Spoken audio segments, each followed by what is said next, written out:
Bismillahirrahmanirrahim. Assalamualaikum warahmatullahi wabarakatuh.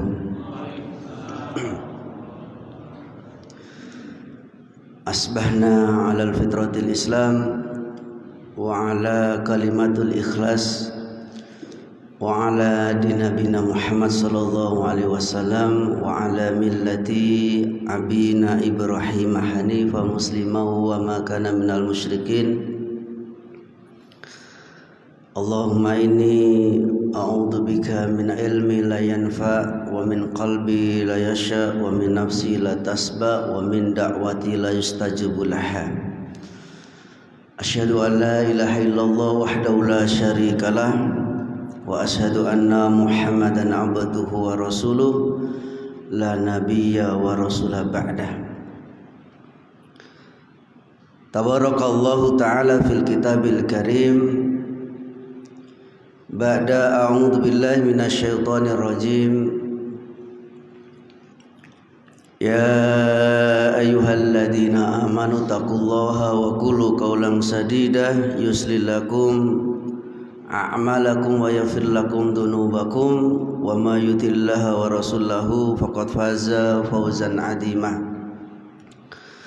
Wa qala Rasulullah sallallahu alaihi wasallam fil haditsis sarif ittaqillaha haitsuma kunta wa abi sayyi'atal hasanata muha wa khaliqin nasa bi khuluqin hasanin. Allahumma arhamna bil Qur'an wa sadaqa Rasulullah sallallahu alaihi wasallam karim, amma ba'd. Ma'asyiral muslimin,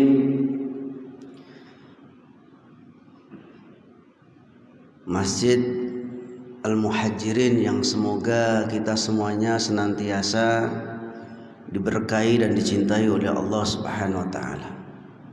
Alhamdulillah, pada subuh hari ini walaupun kondisi hujan, suasana dingin, kita masih diberikan oleh Allah kesempatan untuk bisa hadir di rumah Allah Subhanahu wa taala dalam rangka untuk menunaikan tugas pokok kita, yakni beribadah kepada Allah. Semoga amal ibadah yang kita lakukan pada hari ini, sebelum hari ini dan sesudah hari ini, mudah-mudahan ini menjadi sebuah amal soleh yang kelak akan memberatkan timbangan kita nanti di sisi Allah Subhanahu wa taala. Amin. Kemudian bersolawat kita kepada Nabi Muhammad sallallahu alaihi wasallam. Allahumma sholli ala Muhammad wa ala ali Muhammad. Dan kita selalu memohon kepada Allah agar kita senantiasa diberikan keistiqomahan, kesabaran berada di atas jalan petunjuknya Nabi sallallahu alaihi wasallam. Yang kita berharap kepada Allah, mudah-mudahan atas izinnya kelak di yaumul mahsyar Rasulullah sallallahu alaihi wasallam akan memberikan syafaat kepada kita insyaallah. Amin ya rabbal alamin. Bapak Ibu yang semoga dirahmati Allah Subhanahu wa taala, pada kesempatan pagi yang penuh dengan barokah ini kita akan mencoba membahas buku yang kecil mungil ini, yang di dalamnya ada judul Mendidik Anak Sehebat Imam Syafi'i. Kita akan melihat bagaimana sosok figur ibu Imam Syafi'i dalam mendidik anak sehingga melahirkan ulama besar dunia yang kita kenal dengan sebutan Imam Syafi'i. Sebelum saya ingin menyebutkan beberapa poin penting bagaimana kesuksesan ibunda Imam Syafi'i, mari kita sejenak membaca biografi daripada Imam Syafi'i. Imam Syafi'i dilahirkan di kota Gaza di Palestina tepatnya pada tahun 150 Hijriah atau bertepatan dengan 767 Masehi. Berarti sudah sekitar 1350 tahun yang lalu Imam Syafi'i dilahirkan. Dan beliau wafat tepat pada tahun 204 Hijriah atau bertepatan dengan tahun 819 Masehi. Berarti umur beliau kurang lebih 45 tahun hidup di dunia ini. Dan Imam Syafi'i punya nama asli adalah Abu Abdullah bin Muhammad bin Idris Asy-Syafi'i Al-Muthalib. Dia bertemu dengan Rasulullah di jalur bapaknya, yaitu bertemu di kakek yang ketiga Abdul Manaf. Kemudian ibu Imam Syafi'i bernama Fatimah binti Abdullah ibnu Husain ibnu Hasan ibnu Ali bin Abi Thalib. Bertemu jalurnya dengan Rasulullah. Imam Syafi'i bertemu dengan ibunya, yaitu jatuhnya kepada cicitnya Ali bin Abi Thalib. Sementara istrinya Ali bin Abi Thalib adalah anaknya Rasulullah Sallallahu Alaihi Wasallam, Fatimah. Dan nama ibunya Imam Syafi'i juga Fatimah. Imam Syafi'i ada kesamaan mirip dengan Rasulullah Sallallahu Alaihi Wasallam, karena Imam Syafi'i dari mulai kecil juga sudah punya gelar yatim, tidak punya ayah sejak dia kecil. Imam Syafi'i yang kecil ini diasuh sendiri oleh ibunya dengan keterbatasan, termasuk salah satu keluarga yang sangat miskin Imam Syafi'i sebetulnya. Tapi tidak mengendorkan semangat ibu Imam Syafi'i dalam membesarkan, mendidik anaknya, putra satu-satunya, jadi putra tunggal. Dan Imam Syafi'i dibawa hijrah ke kota Mekah, ke tempat kakeknya, itu sejak umur masih kecil, dititipkan kepada ulama-ulama besar di kota Mekah. Dan pada akhirnya Imam Syafi'i dengan kecerdasannya mampu menghafal Al-Quran. Di genap umur 7 tahun itu hafal Quran 30 juz dengan mutkin. Artinya kalau mutkin itu hafal seluruhnya tanpa ada satu huruf pun yang terlupakan, itu namanya mutkin. Kalau kita 1 juz entah mutkin entah enggak, Bapak Ibu.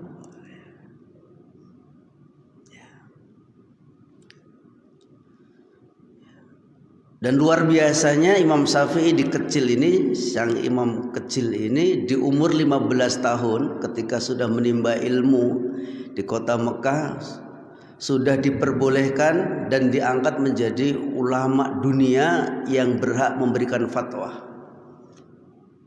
Bayangkan umur 15 tahun, umur anak remaja SMP, tapi sudah diberikan oleh ulama-ulama besar saat itu merekomendasikan kalau Imam Syafi'i itu boleh berfatwa. Karena merasa cukup, selama 15 tahun dari mulai umur 3 tahun dihabiskan di kota Mekah, tidak ada lagi ulama yang diambil ilmunya, habis sudah. Seluruh ulama-ulama Mekah sudah diambil ilmunya, tidak ada lagi yang tersisa. Dari fikihnya, dari tafsirnya, dari usul fikihnya. Kemudian akhirnya dia minta izin kepada ibunya untuk menimba ilmu di kota Madinah, kota Nabi Sallallahu Alaihi Wasallam. Kata ibunya, silahkan. Padahal anak satu-satunya, anak tunggal yang kita ibu secara naluri sebagai seorang ibu dan seorang ayah biasanya kalau punya anak satu ya pengennya dekat, itu nalurinya, apalagi anak laki-laki. Tapi ibu Imam Syafi'i tidak, silahkan nak, belajarlah menuntut ilmu. Bahkan syaratnya kalau sebelum alim kamu jangan pulang. Kalaupun kau tidak bertemu dengan aku ibumu di dunia, insya Allah kita akan berjumpa nanti di surga. Itu pesan ibunya kepada putranya.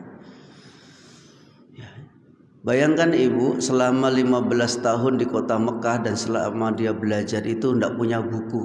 Beliau kumpulkan pelepah-pelepah kurma itu ya, untuk menulis, dan buku dan batu-batu yang rapi itu diambil dijadikan sebagai bukunya. Bayangkan 1350 tahun yang lalu. Tapi hasil karyanya sampai hari ini di Indonesia, dan mayoritas umat Islam di Indonesia ini bisa mengambil faedah dari kitab-kitab yang ditulis beliau dulu dengan ya pelepah-pelepah kurma. Itu kurang lebih karya beliau itu 113 jilid kitab. Dan kalau Bapak Ibu diberikan kesempatan untuk menulis hari ini yang sudah tersedia dengan semuanya menyalin saja, saya kira nggak yang sanggup. Ada yang sanggup? Satu jilidnya itu bukan kecil. Yang kitab Al-Um saja, panduan fikih Indonesia itu Al-Um menjadi salah satu kurikulum di perguruan tinggi itu, satu jilidnya seperti ini. Dan itu satu kitabnya itu ada 3 jilid.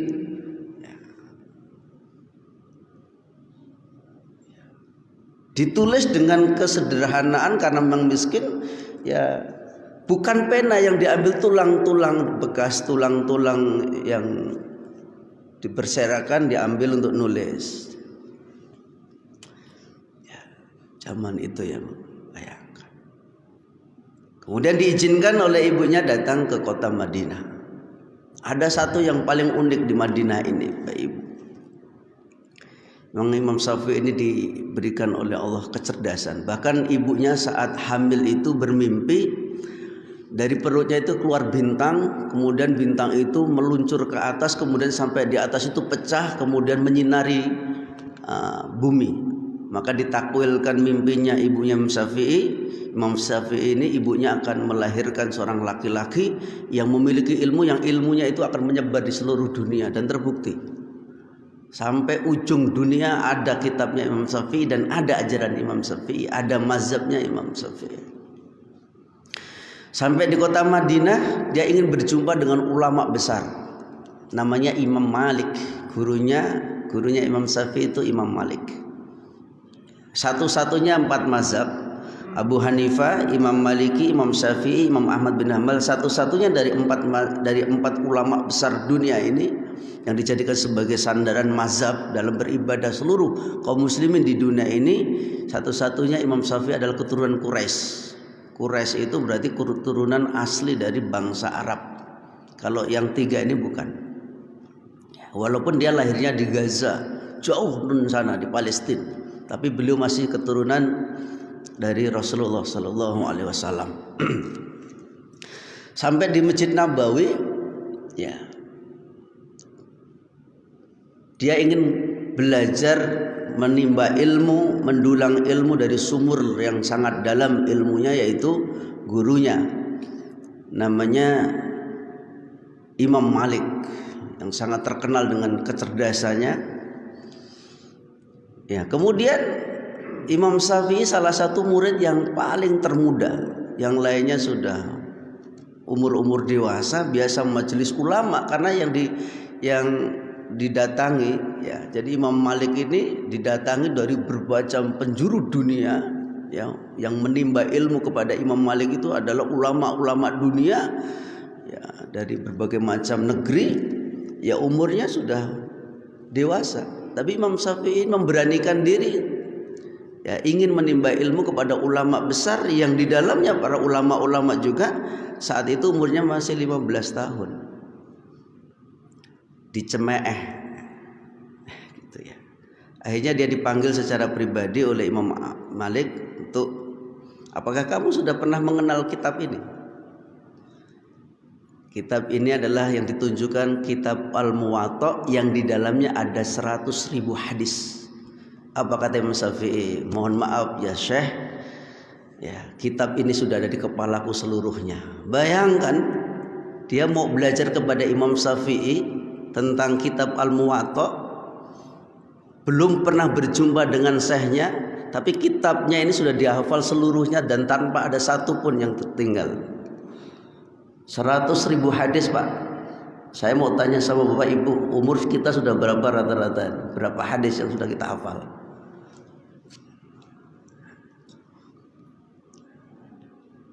Ya, ini peran nanti di sini nanti saya sampaikan peran-peran bagaimana sih orang tua dalam mendidik anak ini. Khususnya kita ambil dari figurnya Imam Syafi'i, ibunya Imam Syafi'i.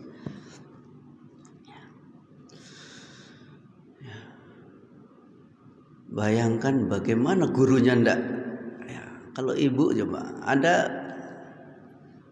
kawan saya namanya Ustadz Abu Fatih Al-Adnani, dia sangat terkenal, sudah menulis sekitar 47 buku di Indonesia bestseller. Buku-buku tentang akhir zaman yang banyak dikupas oleh Ustadz Zulkifli itu buku salah satu ya ditulis oleh Abu Fatih ya. Teman saya dekat dulu waktu sekolah. Itu punya anak dari satu istri 12 orang. Anak yang pertama namanya Fatihah. Itu gurunya kalau ngajar dia paling takut. Ibu pernah ngajar murid takut.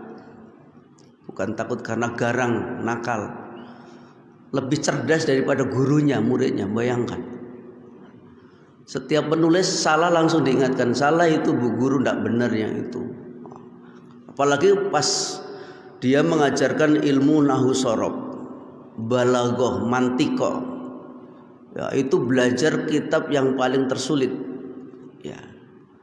Kemudian ya ustadzahnya baru menulis beberapa tulisan sudah disalahkan sama muridnya. Ini luar biasa. Imam Syafi'i ini begitu ya.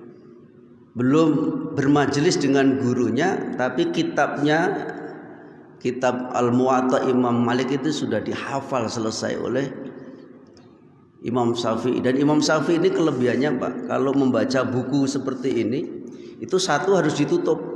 Kalau nggak ditutup, dilihat saja langsung hafal. Kita kenapa berulang-ulang nggak hafal-hafal itu? Nanti ada rahasianya. Karena pada suatu hari begini.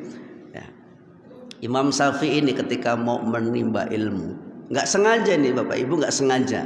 Kalau kita kan sengaja, ini nggak sengaja. Dia mengadukan kepada wakinya begini, ya, saukati ilal waki sul hifti, fa arsadani ila tarki ma'asi, fa'lam anna ilmu nurun, wa nurullahi la yu'ta bi'ashi. Ini kisahnya, ini perkataan Imam Syafi'i ya. Mengadukan kepada gurunya, wahai guruku, kenapa aku memiliki hafalan yang sangat buruk hari ini? Kemudian kata gurunya, fa'lam bi anna ilmu nurun wa nurullahi la yu'ta bi'ashi. Nah, ini penting ini Bu. Kata gurunya, sesungguhnya ilmu itu cahaya, dan cahaya itu tidak akan pernah diletakkan di tempat orang bermaksiat. Jadi kalau orang banyak maksiat itu susah untuk mendapatkan ilmu, karena sesungguhnya hati ini adalah cahaya. Makanya kenapa ketika kita sirami dengan Al-Quran itu semakin bercahaya hati ini, karena memang tempat hati ini tempat ilmu. Padahal masalah itu sangat sepele sebetulnya. Beliau itu biasanya apa yang disampaikan. Makanya Imam Ahmad, ya muridnya Imam Syafi'i ini berbeda dengan gurunya Imam Syafi'i. Imam Syafi'i itu kalau mendatangi guru nggak pernah pakai buku sama sekali. Nggak pernah dia itu sekolah pakai buku. Beda dengan kita. Kita pakai buku aja masih banyak yang lupa. Imam Syafi'i itu enggak. Belajar tuh sampai khusyuk betul.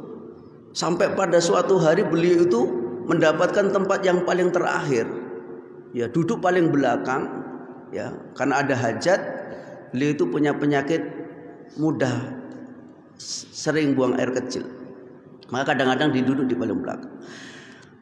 Ya, saking semangat seriusnya dia terhadap khidmat kepada gurunya itu, sampai pernah beliau itu duduk di paling belakang itu digigit hewan kalajengking sampai darah itu berlumuran di kakinya itu tanpa dia mengangkat kakinya dan membiarkan sampai akhirnya pucat beliau itu. Begitulah ulama-ulama dulu itu berkhidmat terhadap gurunya. Ya. Nah, awalnya itu kenapa beliau itu padahal apa yang beliau dengarkan itu sampai di rumah ditulis dan tidak ada satupun yang terlewatkan dan terlupakan. Makanya Imam Syafi'i itu kalau belajar nggak pernah pakai pena, nggak pernah pakai kertas, nggak pakai pernah buku, karena sampai di rumah dia akan salin semuanya. Beda dengan kita, karena kita kelasnya Imam Syafi'i, nggak ada yang bawa tulisan, ya, sampai di rumah lupa menulis ulang sehingga lupa sampai hari ini. Itu ya perbedaannya Imam Syafi'i sama kita itu sama-sama nggak bawa buku gitu loh, nggak ada catatan. Cuman kalau Imam Syafi'i pulang nanti dicatat ulang tanpa ada yang tertinggal, kalau kita ini tertinggal semuanya karena nggak disalin lagi. Ya. Mantap ya.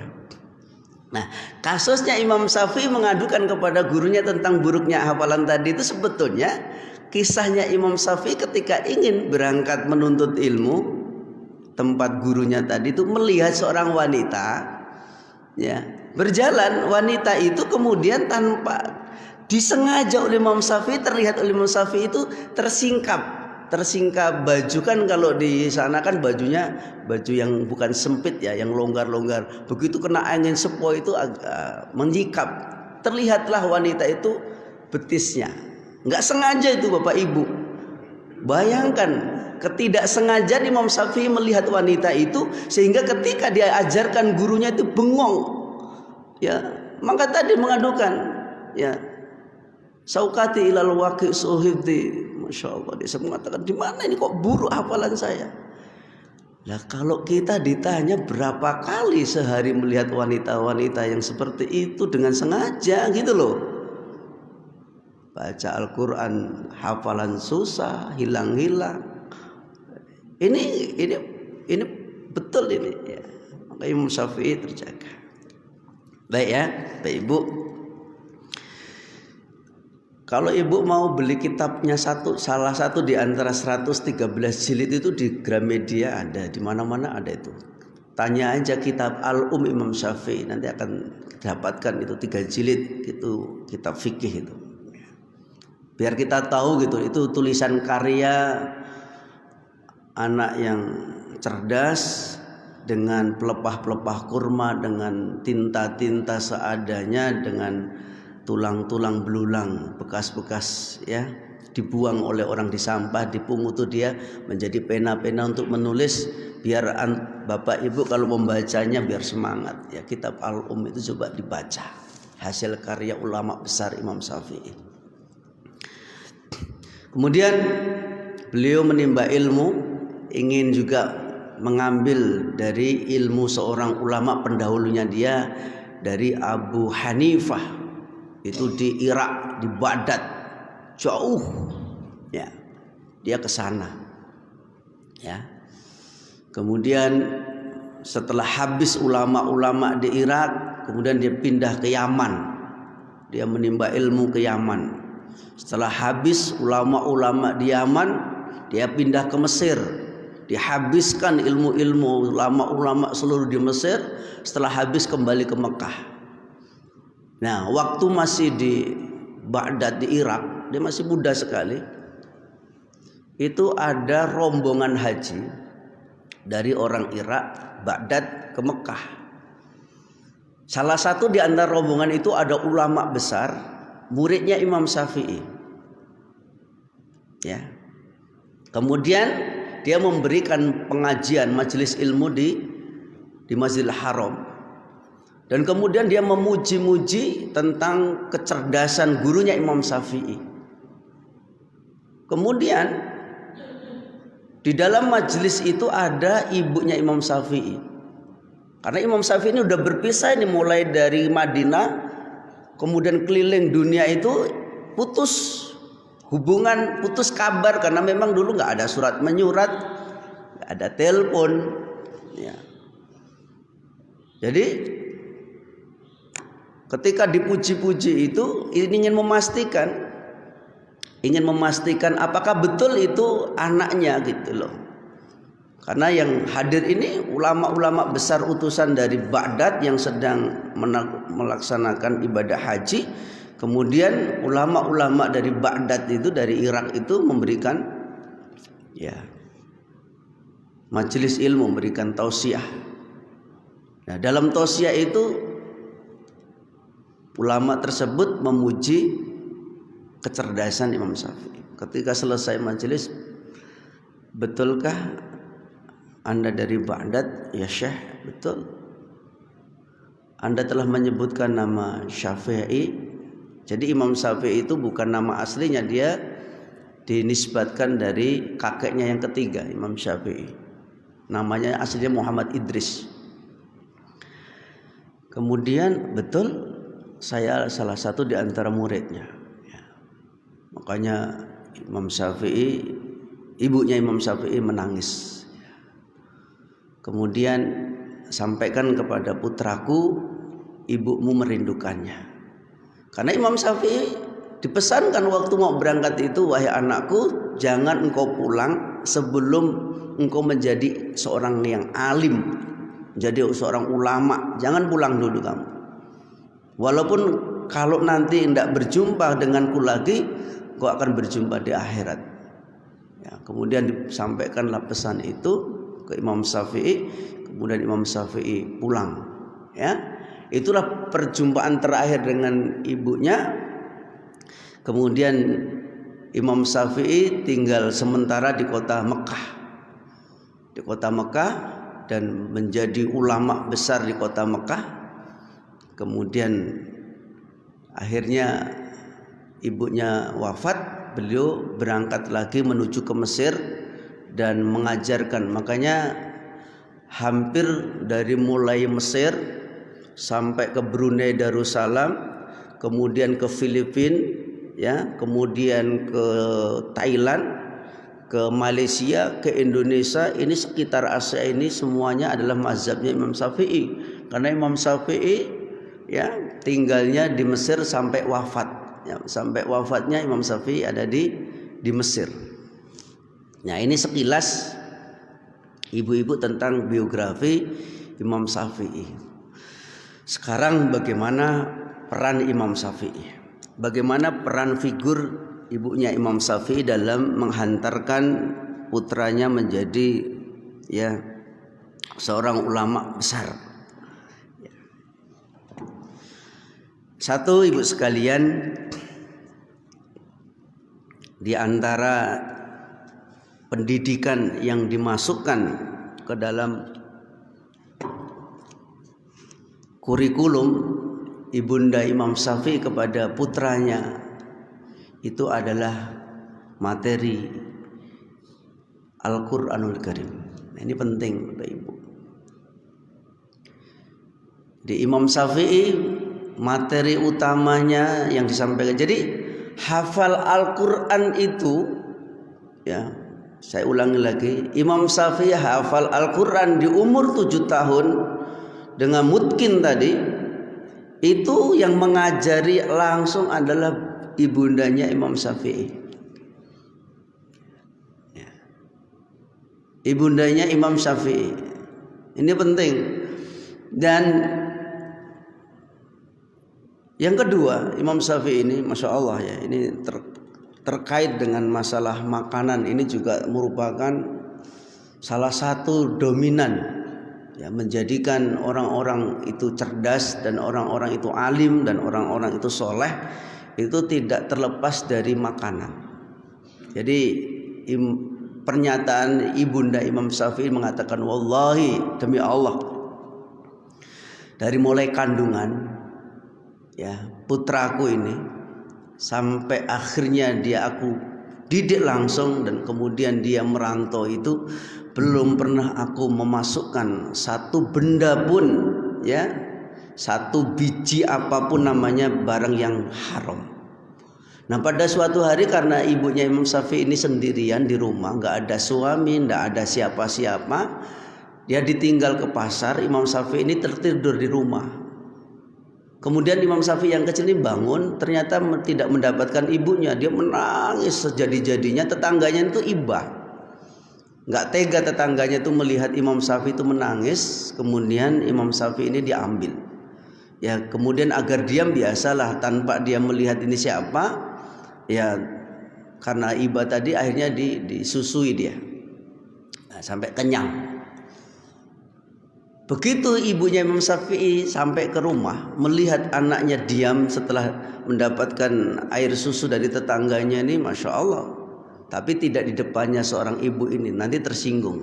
Dibawa pulang Imam Syafi'i, sampai di rumah ini tenggorokannya ya, kemudian masukkan jarinya kemudian mutah sejari-jarinya. Imam Syafi'i dimutahkan. Apa? Dia takut jangan sampai air susu yang masuk ini ada daripada harta-harta atau daging-daging atau darah yang mengalirnya nanti dari harta yang diharamkan oleh Allah. Masya Allah, menjaganya seperti itu. Ya, sampai seperti itu. Ya, dikeluarkan, dimutahkan semuanya isi-isi yang itu. Maka Masya Allah, ini sangat terkait sekali. Kemudian ya, pembelajaran tentang Al-Quran ini penting ya. Mudah-mudahan ibu-ibu, bapak-bapak yang hadir pada kesempatan ini ya masih ada ya. Kalaupun tidak punya anak, cucu-cucu kita ya. Kemudian yang penting yang kedua ya, setelah Al-Quran, Imam Syafi'i ini Masya Allah, ini ibu-ibu kita semuanya ini, ternyata doa seorang ibu atau doa seorang ayah terhadap putranya ini sangat penting. Ini pesan Imam Syafi'i, ibunya Imam Syafi'i ya. Beliau waktu-waktu itu ada dua. Jadi satu hari satu malam itu ada dua tempat yang khusus untuk mendoakan putra-putrinya. Dan waktu ini sangat luar biasa, waktu yang baik, kemudian efeknya sangat baik. Coba kita amalkan, coba kita sama-sama belajar dari ibunya Imam Syafi'i yang memang sudah sukses. Kalau kita mengkaji ya kesuksesan orang yang sudah sukses itu enak, karena real contohnya ada, nggak meraba-raba, jelas. Imam Syafi'i jelas, ibunya jelas ya. Ya, kemudian keberhasilannya juga jelas. Artinya figur yang kita sajikan pada pagi hari ini figur yang jelas. Ibunya juga jelas. Maka wajar kalau kita ini copy pasten kepada mereka, karena mereka sudah jelas menorehkan sejarah dengan keberhasilan, kesuksesan dalam mendidik ya. Karena kalau kita melihat ibu-ibu ya bapak sekalian, ternyata tidak sedikit ulama-ulama besar itu yang dibesarkan, yang dididik dari ibu-ibu yang tidak punya suami itu sangat banyak. Termasuk ya ibu-ibu kenal Buya Hamka. Buya Hamka itu dibesarkan oleh seorang ibu yang tidak punya bapak sejak kecil juga itu. Jadi peran ibu. Nah, salah satu di antaranya ibu-ibu dan bapak-bapak sekalian yang hadir pada kesempatan ini, mungkin di antara kita masih ada kesulitan di dalam mendidik anak, sekalipun anak-anak kita sudah dewasa, tapi mungkin sholatnya masih susah, ya mungkin adab akhlaknya nampaknya juga belum mencerminkan adab akhlaknya seorang Muslim, ya karena pergaulan yang sangat luar biasa, dipengaruhi dengan pergaulan apalagi dengan media ini, maka boleh jadi kadang-kadang, mohon maaf, kadang-kadang banyak. Ketika ibu-ibu dan bapak-bapak menghadapi anak yang sulit ini, kadang-kadang larinya ke psikolog, ya, diterapis dengan macam-macam. Padahal ada terapisnya di rumah itu ada. Kita lupa sebetulnya bapak ibu. Pernahkah ibu mendoakan anak kita sebelum tidur?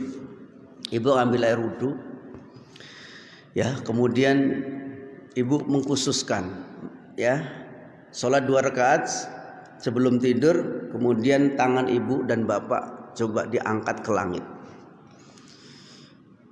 Ya. Dalam doa itu sisipkan nama bapak ibu. Namanya disebut, nama aslinya disebutkan, coba. Sebutkan. Ya.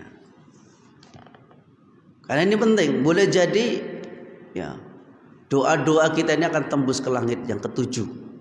Didengarkan oleh Allah dan akan bisa merubah. Dan ini ada kisah. Jadi ada di dalam kitab ini ada dua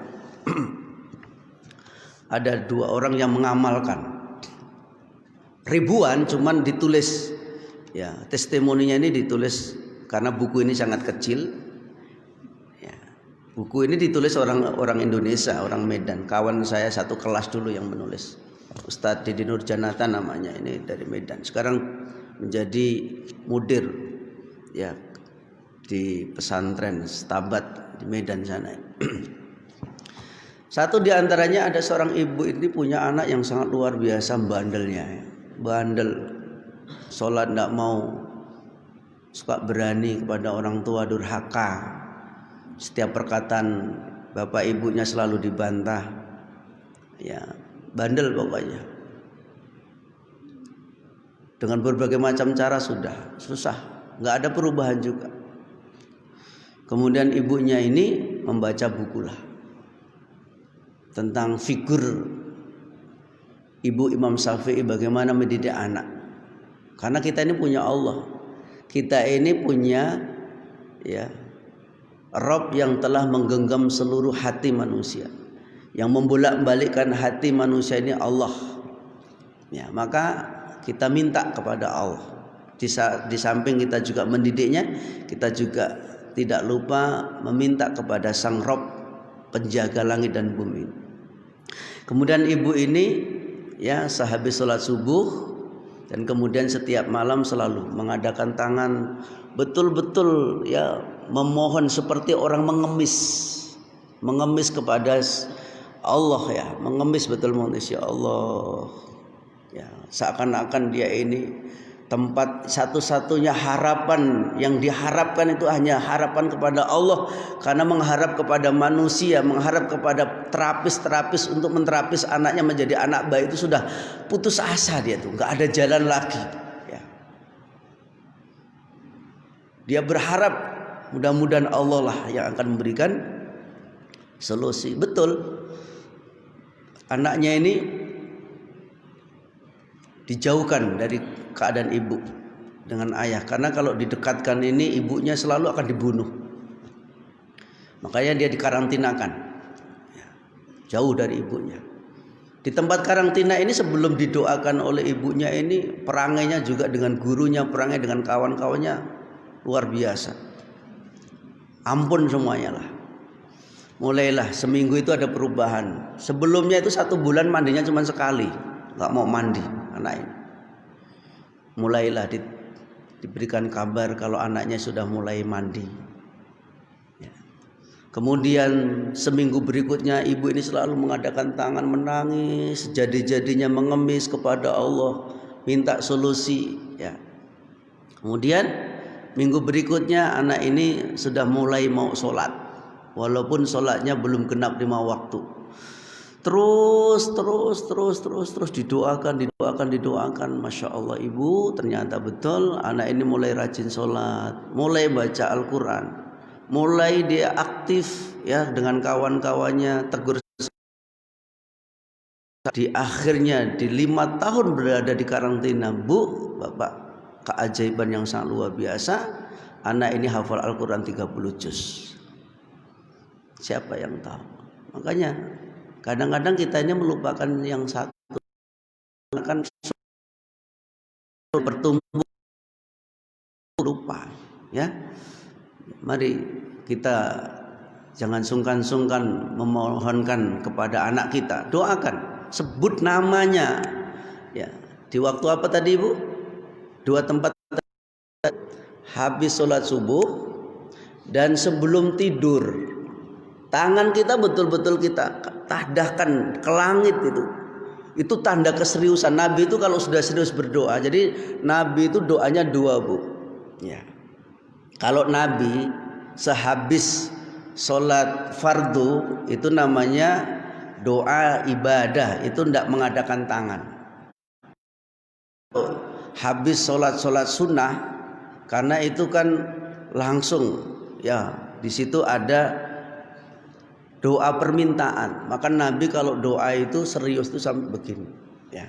Sampai ada yang mengatakan ketiak punya beliau itu sampai nampak, saking seriusnya kepada Allah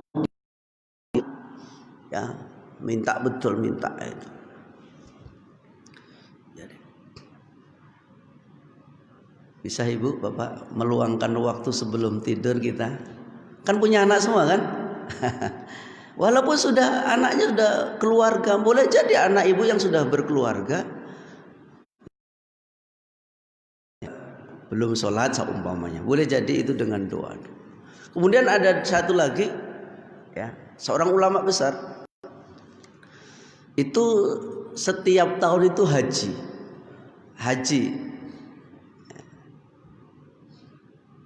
setiap tahun haji. Kemudian ternyata ada satu tahun berikutnya tidak bisa melaksanakan haji. Ada aja halangan dia untuk ya berangkat dari Baghdad, tidak bisa dari yang bisa. Kenapa ini? Doa seorang ibu. Ya. Kemudian akhirnya dia pulang ke rumahnya. Tahun itu nggak bisa haji. Padahal dia bisa haji. Sampai ke rumah ibunya dia mengatakan, mohon maaf nak, kenapa engkau tidak bisa haji tahun ini? Karena ibu yang minta agar Allah tidak bisa ya memberikan kemudahan kamu berhaji. Kenapa bunda gitu? Ibunda itu beli kambing. Yang kambing ini akan kita sembelih di hari raya Idul Adha. Yang kamu salah satunya putraku yang tertua pengen mencicipi daging dari korban ibu. Makanya saya mohon kepada Allah agar haji tahun ini kamu tidak terlaksana, karena saya pengen anakku bersama-sama semuanya mencicipi. Bayangkan itu, doa seorang ibu saja bisa menggagalkan haji seorang putranya. Dahsyat loh ibu-ibu ini, doanya ibu itu dahsyat betul. Ya. Maka ada doa, ada qaulul jadid, ada qaulul qadim. Ada doa yang tidak sengaja terkabulkan, dan ini ada boleh permintaan kepada ya Allah, aku telah menghardik anakku, aku telah mendoakan anakku, maka aku mulai hari ini doaku aku cabut ya Allah. Boleh jadi ada sesuatu yang Allah kabulkan karena permintaan kita. Jadi hati-hati, seorang ibu itu doanya sangat mustajab. Hati-hati khususnya ibu ini ya Bu ya. Tidak pun mengadakan tangan, tidak pun ibu sedang bersuci di tempat ibadah, tempat sholat atau di masjid. Kapan saja kadang-kadang doa ibu itu terkabulkan. Contoh ketika ibu sedang marah dan ibu mendoakan anaknya yang tidak, kemudian Allah di langit yang ketujuh sana mendengarkan doanya ibu dan terkabulkan. Bisa bayangkan, coba dievaluasi, ada tidak kira-kira kita pernah mendoakan anak-anak kita yang jelek? Ada tidak kira-kira? Mungkin luapan yang sangat marah, tak terkontrol, kemudian kita menghardik anak, atau kalau kamu nanti besar akan jadi begini. Ini termasuk yang sangat perlu diwaspadai. Ini dari figurnya Imam Syafi'i, karena dia mengatakan doa seorang ibu adalah obat paling mujarab. Ya. Karena kan pernah saya sampaikan kasus ya di Al-Haramain di Mekah sana, kan Bapak Ibu kenal namanya Imam Masjidil Haram, imam yang sangat terkenal, namanya Syekh Sudes. Saya kira ibu pernah mendengarkan lantunan Al-Quran suara merdunya Syekh Sudes. Ya, apalagi yang pernah umrah dan pernah haji langsung mendengarkan. Siapakah Syekh Sudes itu? Syekh Sudes ini dulu degil juga kecilannya, lasak, tahu bahasa Lasa ya, gak nakal. Ibunya ini masya Allah, ya kewalahan juga. Ada suatu hari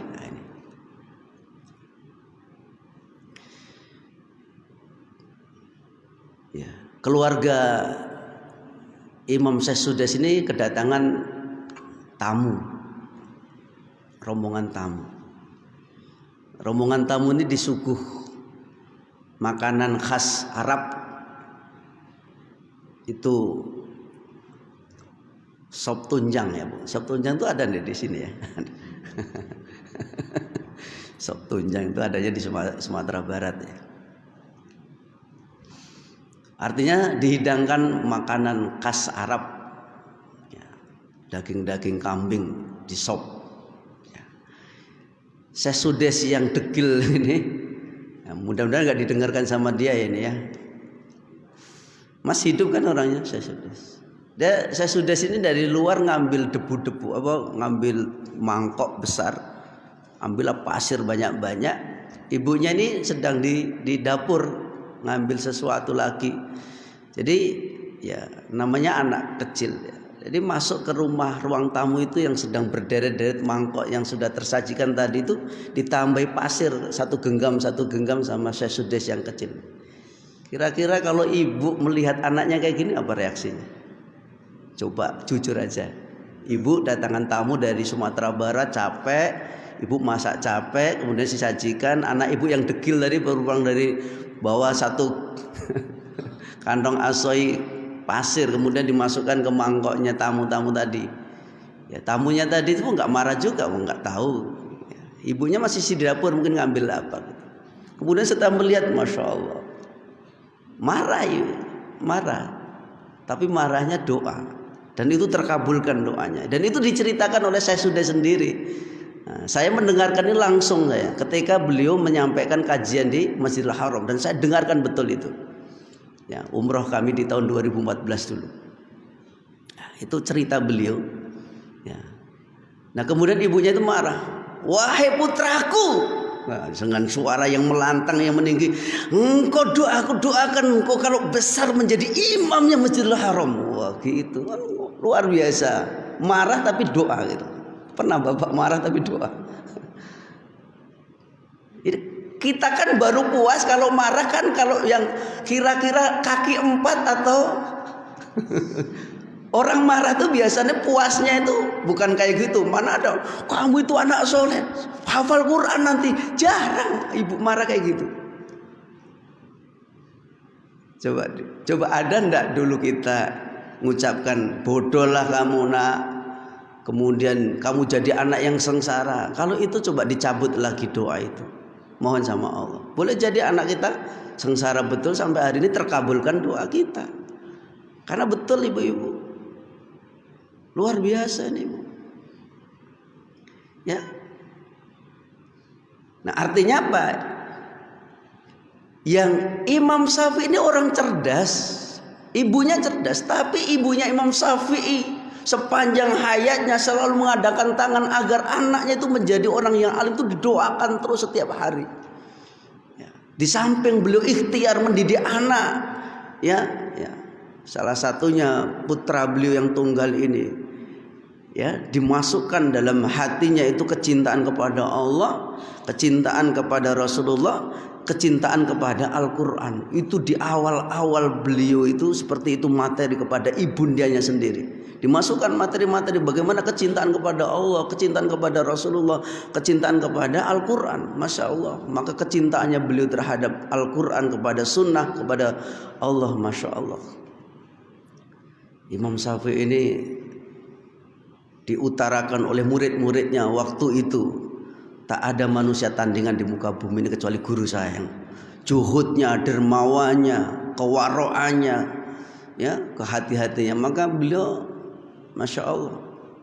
Ya, kalau perjalanan beliau dari kota Mekah ke Madinah, kita kan cuma 4 jam, 5 jam ya. Itu untuk tidur. Biasanya jamaah umrah itu ketika kita bimbing dengan membaca talbiyah, ya, labbaik Allah itu paling beberapa menit sudah pada ngantuk. Imam Syafi'i itu kalau berjalan kaki ke Mekah ke Madinah, ya, itu 20-30 khatam Al-Quran dibaca. Sambil jalan aja bisa mengkhatamkan 20 sampai 17 kali beliau. Ya, bayangkan. Maka diucapkan oleh muridnya sendiri, As-Sajjali, muridnya kepada anaknya, ketika di Mesir beliau wafat itu anaknya mendekati ayahnya. Kemudian saat mendekati ajalnya, ya, kemudian tepatnya pada hari Jumat. Meninggalnya beliau itu malam Jumat ba'da Isya, ya. Jumadil Awal. Kemudian dibisikkan di telinganya, ucapkan kalimatul la ilaha illallah. Nah, coba bayangkan. Biasanya kita mentalkin orang mau mati itu susah. Ini malah ketika mau ditalkin oleh anaknya, oleh murid-muridnya apa? Jangan kau talkin ayahmu. Kenapa? Sesungguhnya kami sedang menghatamkan Al-Quran yang ke-60.000 kali. Dia mau mati saja itu masih mau menyelesaikan ya khataman ke 60.000 kalinya Bapak Ibu. Orang kadang mau mati itu susahnya minta ampun kadang-kadang kan. Mau ditalkin kan. Itulah Masya Allah akan dibawa kebaikan-kebaikan itu sampai ya. Baik sekalian ya, ini baru 2 lembar ya sebetulnya. Nah, kita sampaikan beberapa hal yang penting. Kemudian yang paling terpenting juga diantaranya pesan Imam Syafi'i, Ibu Imam Syafi'i ya. Salah satu diantaranya ya, beliau menitipkan pesan yang berharga kepada Imam Syafi'i dan kita semuanya, hormatilah guru. Ini penting karena faktor keberkahan ilmu seseorang itu sejauh mana kecintaan dan kehormatan seorang penuntut ilmu terhadap gurunya, dengan ulamanya, dengan ustadznya. Maka Imam Syafi'i itu ini ada keajaiban juga ibu-ibu. Ada satu pesan yang berharga yang disampaikan beliau. Beliau itu menyampaikan fatwa di bulan Ramadan. Ya. Di bulan Ramadan beliau menyampaikan fatwa. Nah, hadirlah saat itu ulama-ulama besar, banyak sekali. Beliau menyampaikan, ya akhi, lan tana ilma illa bisittatin saumbika antafsiliha bil bayan daqaun wa hirsun wa ijtihadun wa dirhamun wa sahibatul ustad wa tulul zaman. Itu 6 pesan yang disampaikan beliau di umur masih belum balik. Saat menyampaikan nasihat di hadapan para ulama-ulama besar itu di bulan Ramadan di siang hari, beliau itu minum air putih. Kira-kira Bapak Ibu, menurut Bapak Ibu, seorang ulama besar minum air putih di siang hari membatalkan puasa enggak? Iyalah. Keheranan nih. Ya Syekh, kok Anda minum di siang hari? Protes itu. Dia santai saja sambil senyum. Ya. Nanti saya sampaikan nih, berkaitan dengan tadi. Di mana saya tidak boleh minum siang hari? Kan saya belum balik. Belum terkena kewajiban puasa. Jadi ulamanya ini berfatwa di siang hari di bulan Ramadan minum air putih, ya. Diingatkan kepada murid-muridnya, yang murid-muridnya sudah berjenggot semua panjang-panjang. Ini bulu jenggotnya belum keluar, masih belum balik. Dalam riwayat beliau itu masih menginjak umur 9 tahun atau 10 tahun. Ya wajar toh, minum air putih di siang hari, belum balik kan nggak ada kena. Ini contoh betapa mulianya ya beliau ini. Ini ada ya yang disampaikan tadi itu. Apa kata beliau? Wahai para penuntut ilmu, ya, engkau baru akan sukses dalam menuntut ilmu, berhasil menuntut ilmu ini kalau engkau memiliki 6 hal ini. 6 hal ini tidak boleh engkau lupakan. Ya.